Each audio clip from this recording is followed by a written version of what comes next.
And thankfully, weather conditions did improve throughout the afternoon, so if you did have any driving around to do, you likely didn't encounter as treacherous travel as it was for that hour or so between Beloit and Janesville. The snow has exited, but wet or slushy spots may remain, so watch out for this because temperatures dropping back below freezing, so icy spots may be possible after 6 o'clock. And we're getting some strong wind gusts as some Arctic air rolls in, so that may cause some blowing and drifting snow in open areas. So a couple hazards that may slow you down a little bit over the rest of this evening. Let's check in on those temperatures right now, and they are falling back into the upper 20s. We managed to get into the mid-30s not long ago, but that Arctic air is going to punch those temperatures right back down into the 20s this evening. Teens coming for tonight, and that's why we could see some icy spots over the course of this evening. Check out the blustery winds coming in with that Arctic air. They've settled down some, but still seeing some gusts up to 35, even 40 miles per hour, creating some harsh wind chills. And again, open areas could see some blowing and drifting snow over the next couple hours. I think later tonight, you can see right at the edge of the map here, some calmer conditions starting to slide through. I think by late this evening, we should see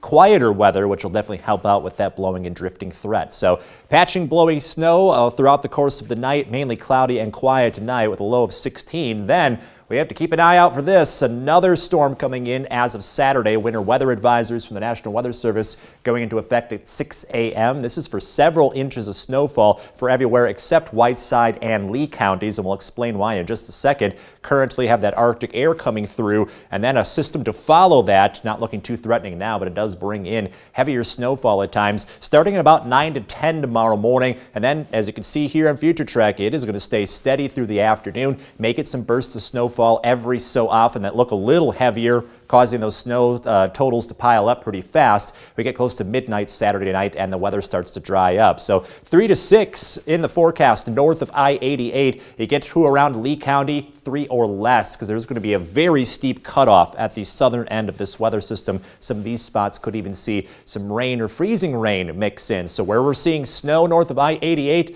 up to an inch an hour in the afternoon, don't let that catch you off guard. Conditions could change suddenly if you're traveling, and then the spots that are seeing under 3 inches of snow, watch out for rain or freezing rain to mix in. And then the Arctic air settling in, teens for highs into next week with some sunshine, but wind chills near -20 in your most accurate 10-day forecast. May warm back up again by next weekend, but only the 20s, which is, I guess, pretty typical for February. We've been avoiding this chill for a while, Derek. Yeah, it looks like that snow that we get on the ground is going to stay on the ground for a while as well. Thank you, Alex.